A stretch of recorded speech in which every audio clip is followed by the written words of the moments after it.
안녕하세요. 이주원 전사입니다. 2018년을 마무리하면서 에벤네셀의 하나님을 고백합니다 라는 제목으로 제 영상을 만들어 봤습니다. 이제 2018년이 하루도 채 남지 않은 시간입니다. 2018년 한 해를 마무리하면서 제 개인적으로 뒤돌아보면 다사다난한 한 해였습니다. 영상을 시청하시는 분들도 아마 저와 마찬가지일 거라고 생각이 들고요. 그러다 보니까 아마도 오늘은 개인적인 이야기로 흐를 가능성이 있어서 고민입니다. 네, 이해해 주시고요. 2017년을 지나 2018년은 개인적으로 너무 힘든 시기였고 22년 동안 달려왔던 사역의 길을 멈추고 싶었던 시기였습니다. 보통 사람들은 하나님을 떠나 세상에서 자기 생각과 자기 방식으로 살다가 망해서 탕자처럼 하나님께로 돌아온다고 하는데, 저는 온전히 하나님의 일을 감당하고 최선을 다해 하나님의 뜻에 순종을 했는데, 제 개인적으로 나쁜 결과가 제 삶 가운데서 펼쳐지니 끝까지 붙잡고 있었던 하나님을 향한 믿음이 흔들리는 그런 허탈함과 공허함이 제 삶의 기반을 흔들어 버렸습니다. 제가 13년 동안 사역했던 교회 성도님들은 저의 사역에 대해 인정해 주시는 증인이 기꺼이 되어 주실 정도로 저는 열심히 사역을 하나님 뜻을 따라 사역을 한다고 노력을 많이 했습니다.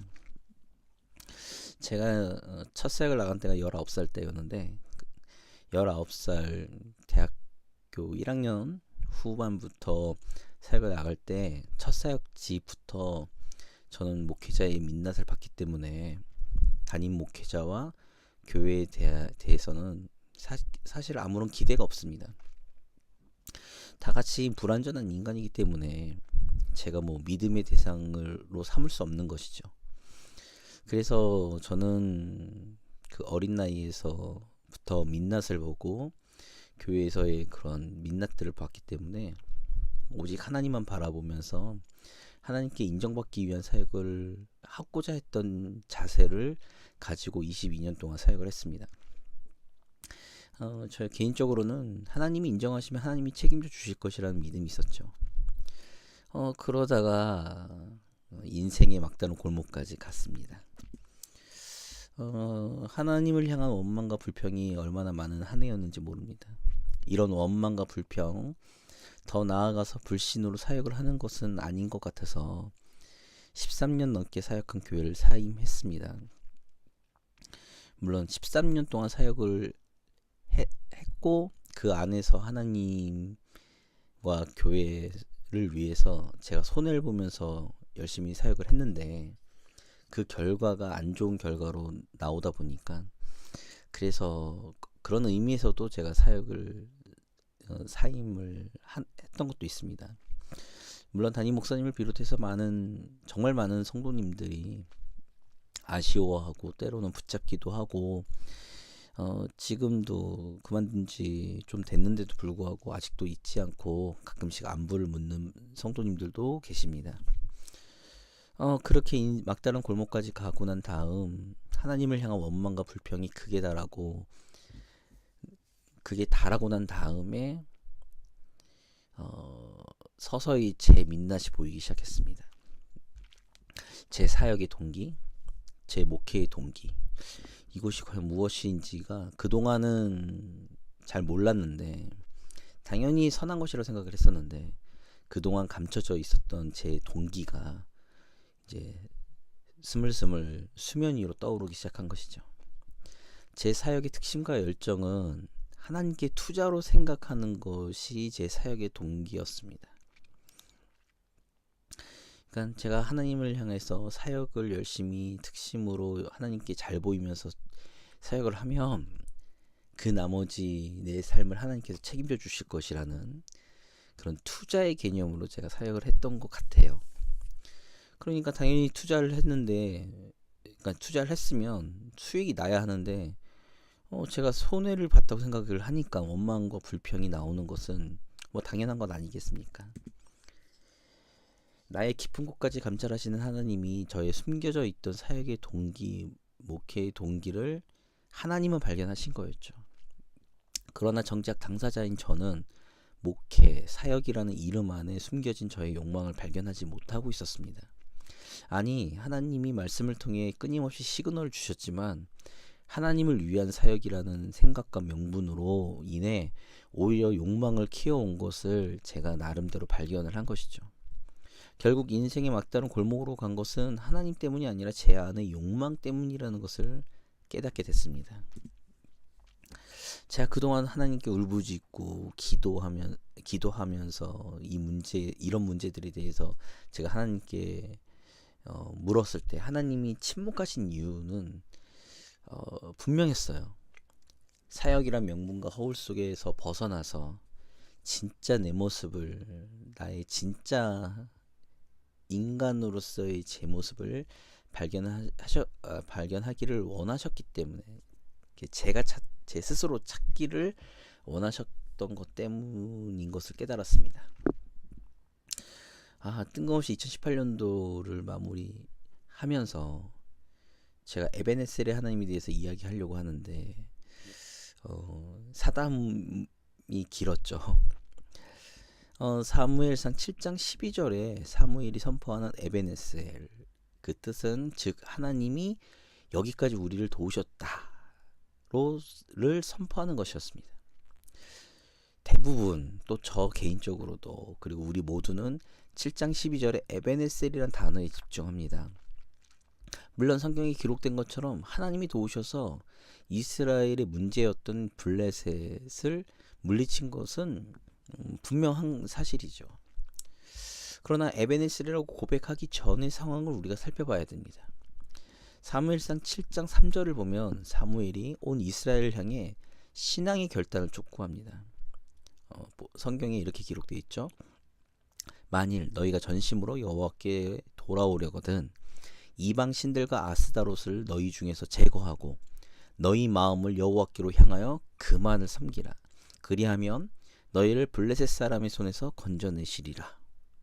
이것은 사무엘이 이스라엘 백성들에게 회개 운동, 그리고 하나님께로 돌아오는 온전한 순전한 믿음에 대한 신앙의 결단을 촉구하는 장면이죠.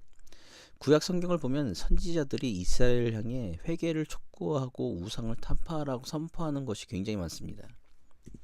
그렇다면 이스라엘은 우상을 섬기면서 하나님을 버렸는가? 아니요, 그렇지는 않습니다. 이스라엘 역사상 하나님을 버린 적은 없습니다. 하나님과 우상을 함께 섬긴 적이 있고, 아니면 하나님을 빙자한 우상을 섬겼습니다. 특별히 출애굽기라든지 열왕기 상하 를 보면 특별히 북이스라엘, 그리고 출애굽한 이스라엘이 금송아지를 만들어서 하나님이라고 이야기하면서 섬기는 장면이 있긴 하죠. 그러니까 하나님을 버린 적은 없었어요. 오늘 본문에서 사무엘이 이렇게 얘기하잖아요. 전심으로 여호와를 섬기라고 말하면서 바알과 아스타롯을 제거하라고 말합니다. 이 말은 무슨 말이냐면, 이 말은 하나님도 섬기고 바알과 아스타롯도 섬기고 있었다는 얘기예요. 바알과 아스타롯은 블레셋이 섬기던 우상이었습니다.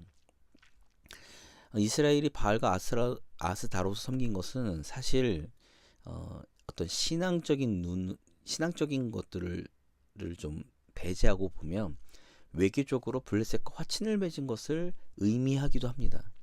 왜 그렇게 생각할 수 있냐면, 바알과 아스타롯을 타파하고 미스바에 모여서 기도운동, 회개운동을 벌일 때 블레셋이 쳐들어오는 명분이 있었다는 거예요. 즉 이런 거죠. 같은 신을 섬기니 같은 공동체로 블레셋의 어떤 침략을 막으려는 인간적, 외교적인 노력으로 저는 개인적으로 노력으로도 보고 있습니다.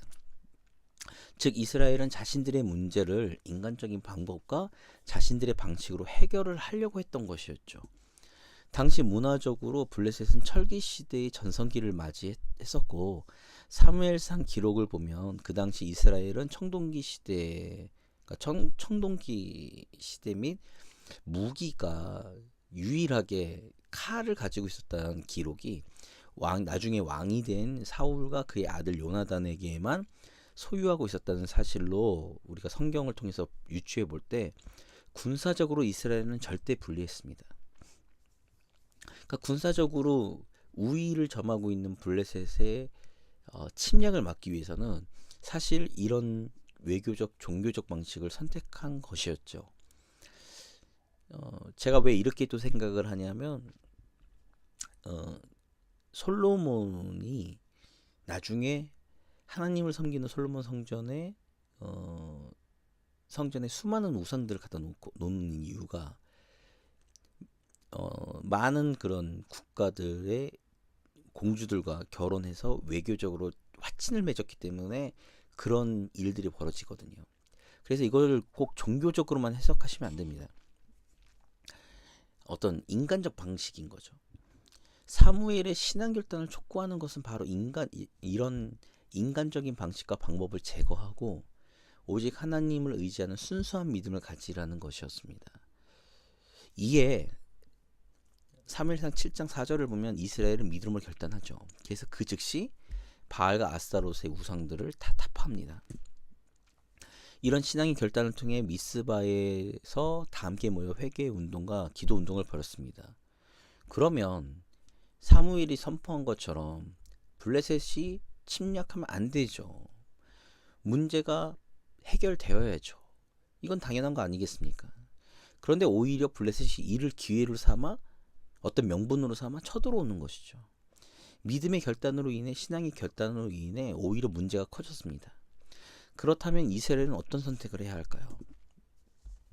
다시금 외교적 인간적인 방법을 쓸 수 있습니다.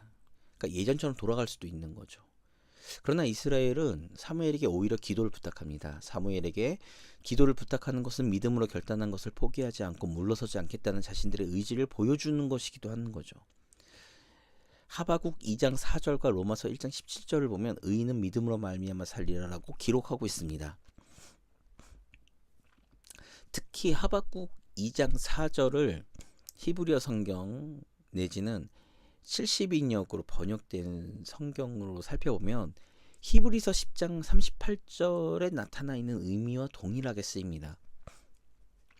히브리서 10장 38절에 이렇게 표현되고 있어요. 이렇게 기록하고 있죠. 나의 의인은 믿음으로 말미암아 살리라. 또한 뒤로 물러가면 내 마음이 그를 기뻐하지 아니하리라 하셨느니라. 즉 무슨 말이냐면 10장 38절은 두 부분 아니잖아요. 나의 의인은 믿음으로 말미암아 살리라.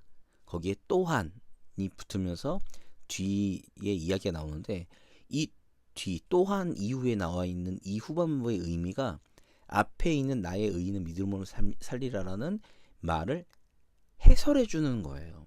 그래서 그 의미가 하바국서 2장 4절의 70인역 성경의 내용과 동일합니다. 즉 믿음은 어떤 어려움과 문제 가운데서도 뒤로 물러서지 않는 것을 믿음이라고 보는 거죠. 성경은 그렇게 보고 있습니다. 이에 관련된 내용은 총신대 구약학 교수였던 김지찬 교수의 에무나를 설명하는 설교에 잘 드러나 있습니다. 제가 간단하게 설명을 드리면 제가 영상을 찾으면 오른쪽 위 상단에 제가 카드로 링크를 걸어 놓을 테니까 그 설교를 참고해 주시기 바랍니다. 히브리어로 에무나 이것은 그 구약 성경에서 49번 정도 사용되는데 믿음이라고 번역되어지는 거는 딱 한 군데 하박국서의 내용에서 아까 말씀드렸던 2장 4절의 내용에서만 에무나를 믿음으로 해석합니다. 번역하고 있죠. 그런데 실질적으로 48번 사용되는 것은 끝까지 견디다, 끝까지 버티다 이런 의미를 갖고 있습니다. 그러니까 에무나의 의미는 믿음이라는 단어의 의미보다 견디다, 버티다로 많이 사용되고 있는 거죠. 그렇다고 이것이 전혀 다른 내용이 아니라 즉 우리가 하나님 앞에서 신앙으로 결단하고 난 다음 우리의 믿음의 모습을 보여주는 것은 어떤 상황과 환경 속에서 뒤로 물러서지 않는 것을 의미한다라고 우리가 해석할 수 있어요. 이 내용에 대한 에무나에 대한 내용은 아주 부족한 저 같은 사람의 이야기보다는 아까도 말씀드렸던 김지찬 교수의 이 에무나를 설명하는 내용에서 굉장히 설득력과 그리고 굉장히 그 구약 성경으로 이렇게 설명하신 내용들이 있으니까 그 내용을 참조하시면 됩니다. 그렇게 뒤로 물러서지 않고 믿음으로 버티는 모습을 하나님은 의로 여기신다라는 얘기죠. 즉 에베네셀의 하나님은 바로 이런 우리의 믿음의 모습이 있을 때 경험할 수 있는 것입니다. 우리가 하나님의 기적과 이적을 바라지만 우리의 믿음의 행위에 대해서는 전혀 우리는 신경 쓰지 않고 있어요. 제가 왜 이렇게 서론에서 제 개인적인 이야기를 꺼냈냐면 에무나, 즉 믿음으로 하나님을 의지하며 버텼던 2018년도 한 해를 제 개인적으로 돌아본 것입니다. 믿음으로 버티니 에베네셀의 하나님이 보인 것이죠. 부족한 제 영상을 시청하시는 분들 어떠하십니까? 에베네셀의 하나님이 보이십니까? 에베네셀의 하나님을 경험하셨습니까? 만약 그렇지 않았다면 우리는 믿음, 즉 에무나의 모습이 없었던 것은 아닐까요? 2019년도 새해를 맞이하면서 믿음의 결단과 에무나의 모습을 통해 우리의 욕망과 잘못된 동기를 꿰뚫어 볼 수 있는 하나님의 말씀의 빛을 받기를 소망합니다. 이것이 하나님의 은혜이며 긍휼입니다. 하나님 앞에서 참된 자신의 모습을 발견하며 하나님 앞에서 겸손하게 무릎 꿇음으로 하나님의 마음을 시원케 하는 성도가 되는 것. 이것이 하나님 안에서 우리가 누리는 참된 기쁨이며 참된 행복이며 참된 축복입니다. 그래서 한 해를 돌아보았습니다. 제 개인적으로.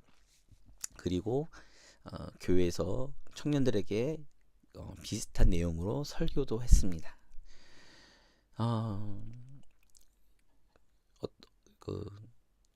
우리도 지금 2018년도를 보내면서 각자의 삶에서 돌아보시고 우리가 신앙의 눈, 믿음의 눈으로 그런 하나님의 손길들을 바라볼 수 있었으면 좋겠습니다. 네, 그러면 제가 2018년도 한 해를 마무리하면서 사담이고 제 개인적인 신앙의 고백을 나눠보려고 영상을 제작했고요. 2018년도를 넘어 2019년도에도 하나님 안에서 승리하시고 하나님의 축복을 많이 받으시기를 기도하겠습니다. 네, 구독과 좋아요 눌러주시면 저에겐 큰 힘이 되고요. 1인 미디어 사역자 부족하지만 제 영상 시청해 주셔서 감사하고 저에게 힘을 북돋아 주실 수 있는 후원, 기도 부탁드리겠습니다. 네, 그러면